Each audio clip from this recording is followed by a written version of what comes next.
malam semuanya. Terima kasih udah hadir di sini. Nama saya Luna Maya. Perkenalan diri lagi.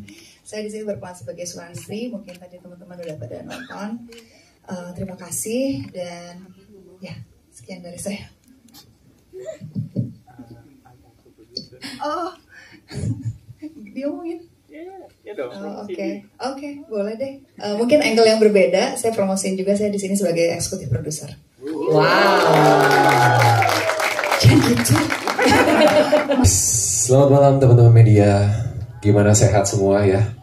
Semangat pastinya. Terima kasih hadir malam hari ini di acara yang spesial buat kami semua. Film Sumala. Di sini saya berperan sebagai Sujiman. Sujiman itu boleh diceritain dong Pak? Suaminya Sulastri ceritanya. Bapaknya Kumala dan Sumala. Soalnya tadi pesannya nggak boleh spoiler. Oh oke. Tapi kalau jadi suami itu bukan spoiler. Bukan spoiler. Make sure aja. Iya. Udah nonton atau belum nih? Udah. Udah, oke. Ya, semoga suka dan menikmati filmnya. Terima kasih. Terima kasih Kak Darius. Dan berikutnya untuk Makaila. Halo.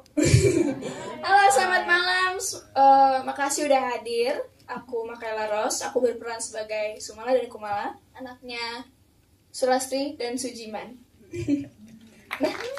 Oke, terima kasih. Ya, malam ini saya Ridwan Tafani, sutradara film Sumala. Terima kasih. Terima kasih Mas. Tapi ada yang mau disampaikan dulu nggak terkait film Sumala ini? Untuk teman-teman media yang mungkin tadi sudah nonton duluan soalnya kan? Oh, jadi spoiler ke juga. Udah mereka udah nonton nggak apa? Yang penting jangan dipublish ya kalau spoilernya. Apa namanya? Legenda anak setan ya. Maksudnya itu kita sering banget dengar, awas ada anak setan, awas dijaga anak setan. Tak kutuk kamu jadi anak setan, itu sering banget kita dengar. Cuman cerita Sumala ini menurut saya yang pertama kali benar-benar dieksplor anak setannya itu seperti apa, asal usulnya bagaimana, dan bagaimana dia akhirnya menjadi anak setan. Dan bahwa sosok yang tanda kutip jahat itu memang punya masa lalu. Jadi orang yang jahat tuh nggak selalu oke, saya jadi jahat. Ada sesuatu di dalam masa lalunya yang membuat dia menjadi seperti itu. Selamat malam, terima kasih semuanya sudah hadir hari ini. Gimana filmnya? Seru. Ya, itu salah satu yang kita coba bikin beda ini kali, kesadisannya yang memang lumayan tinggi, karena dari thread-nya memang seperti itu. Mudah-mudahan nggak terlalu sadis ya. Harapannya mudah-mudahan gak terlalu sadis, tapi ternyata langsung pada bilang sadis banget Pak. Dan tadi ada pertanyaan bagaimana proses menemukan Makaila untuk di film Sumala ini, mungkin boleh dijawab oleh Pak Rocky. Itu lebih ke casting sih ya, kita casting lumayan banyak orang. Dari prosesnya casting kita mungkin ratusan talent, tapi yang memang cocok pada akhirnya jatuh ke Makaila. And then terus saya tanya juga sama Pak Rizal, gimana? Ini saya rasa dia yang paling cocok, dan Pak Rizal langsung jawabnya the best. Oh, saya udah. Cuma mau tanya aja, ada apa dengan Semarang, Pak? Jadi kalau kemarin kan bangunan wingit Semarang, yang ini Semarang juga nih. Gitu, kira-kira ada alasan tertentu terkait Semarang sama Mbak Luna Maya. Apa yang membuat Mbak Luna Maya sekarang pengen jadi eksekutif produser? Apakah kena hasut Pak Rocky, ataukah memang wah ngelihat project ini memang saya tertarik banget, ya lah jadi eksekutif produser. Itu aja, terima kasih. Selamat malam. Terima kasih. Kalau yang Semarang itu kebetulan kita lagi cari thread, dan emang threadnya pada waktu itu yang kita lagi suka banget kebetulan di Semarang, di Kabupaten Semarang. Kebetulan film berikutnya setelah ini, termasuk Luna ikut executive produce juga, Santet Segoro Pito, itu yang trailernya ada di awal Sumala, itu juga di Semarang. Tapi setelah itu udah berubah kok kotanya. Jadi ini memang kebetulan aja ya Pak ya. Silakan Kak Luna. Ya jujur sebenarnya kalau producing gitu terus atau pengen jadi eksekutif produser udah cukup lama gitu. Cuma memang belum ketemu momen yang pas, dan akhirnya waktu itu it's just apa ya, kayak nggak tahu kenapa kepikiran aja gitu. Justru saya yang nanya Pak Rocky gitu loh, kok udah ada partner yang lain kok nggak ngajak gue sih. Gitu sih sebenarnya lebih kayak ke situ. Terus iseng aja nanya, kok ngajak yang lain nggak ngajak gue? Emang mau jadi eksekutif produser? Ya udah, ini ada film lagi nggak yang lain? Ada Santet Group itu. Oke, akhirnya masuk 2. Jujur pengalaman pertama kenapa aku pilih Rocky gitu dan Hitmakers, namanya aja udah Hitmakers ya. Mudah-mudahan ini jadi hit lagi dan membuat kita ya, maksudnya para investor atau eksekutif produser itu jadi nggak kapok ya pertama, karena memang jujur ini pengalaman pertama. Saya lebih deg-degannya di angka ya besok. Dan memang udah arahnya pengennya lebih ke sana sih gitu. Jadi memang sekalian belajar juga gitu, dan kita juga bisa lebih memiliki juga gitu. Bagaimanapun juga kan kita main di situ, terus kita juga as a producer eksekutif gitu. Jadi kayak ngerasa lebih ya pengen all out lagi promonya, dan lebih berasa baby-nya juga gitu. Dan ya alhamdulillah project kedua juga di Hitmakers, segrup itu Santet. Mudah-mudahan juga lancar, dan jangan lupa project berikutnya lagi. Doain aku. Jadi supaya kita nggak kapok ya. Jadi supaya perfilman Indonesia juga semakin berkembang, semakin baik juga gitu. Jadi aku rasa memang arahnya aku pengen ke sana gitu. Jadi ya mudah-mudahan lah. Bismillah. Gitu. Dan terima kasih juga Pak Rocky udah memberi kesempatan gitu untuk bergabung di project-projectnya. Terima kasih juga udah bergabung. Iya, mudah-mudahan sukses gitu. Amin. Amin. Thank you. Amin. Mas Darius ini kan film horor gitu kan. Biasanya kan Mas Darius konsennya di drama romantis kayak gitu kan, action.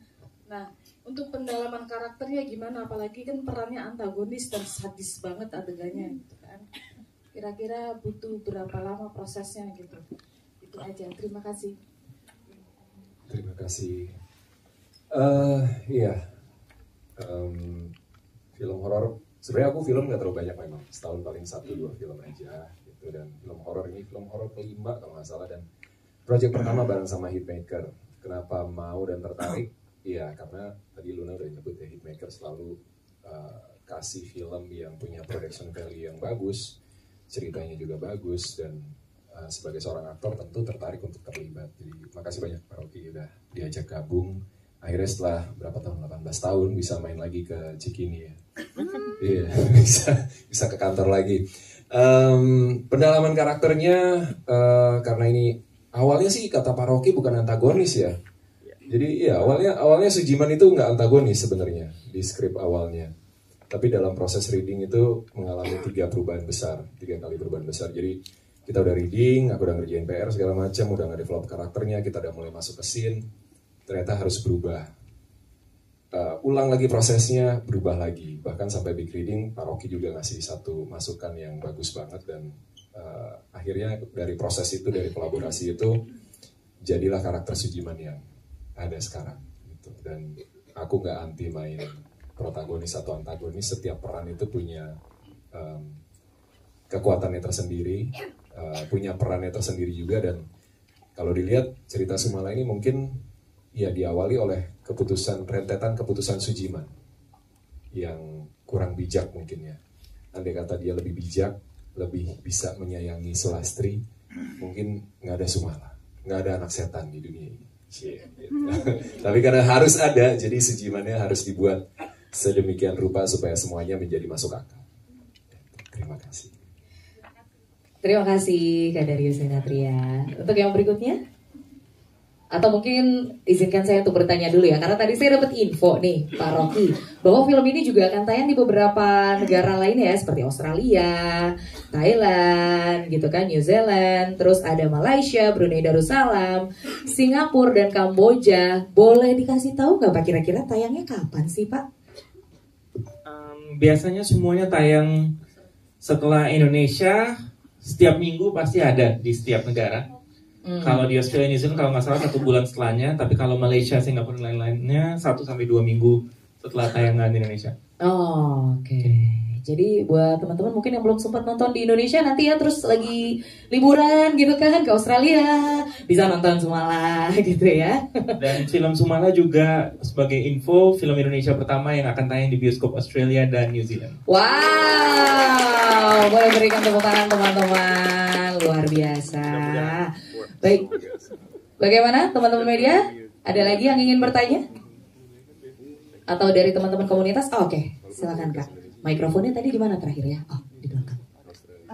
Saya ini aja penasaran aja, posternya kan lumayan mencekam ya. Silakan. Buat Mas Rizal itu apa, dari mana inspirasinya, sama itu proses fotonya itu kayak gimana, itu bisa miring-miring gitu kayak. Kalau posternya Pak Rocky nih. Oh, iya serem banget Pak. Kita kan bikin 4 poster. Semuanya rata-rata yang kita bikin adalah based on cerita yang ada di filmnya. Seperti yang kepala putus, atau yang di anak-anak di cornfield yang meninggal, itu kan semua sesuai film. Kita coba menjual ke penonton bahwa apa yang dilihat di poster ya itu juga yang akan dapat di trailer dan di film. Kita nggak mau salah kasih informasi ke mereka. Jadi mereka tahu ini film sadis banget. Dan memang kontennya lumayan sadis ya. Lumayan. Nggak terlalu kok. Tetap nggak terlalu kok. Baik, terima kasih Pak. Proses mungkin bisa cerita. Masih ada yang mau bertanya, teman-teman media? Proses shoot apa, bikin yang ini. Proses photoshoot. Oke. Cerita dikit film. Oh, iya, ada meja, kita gini nih. Berjam-jam. Kalau Darius kan cuma gini. Aku yang kebagian miring. Jadi selama kurang lebih berapa ya, 30 menit ya, miring gitu. Badannya sih sebenarnya ada, tapi kan di ujung, terus ya ceritanya di darah-darahin, terus nanti di CG dipotong gitu. Kurang lebih gitu. Kalau Darius gimana? Potongnya pakai itu pisau undangan itu. Oh, nggak keputus. Kurang tajam ya.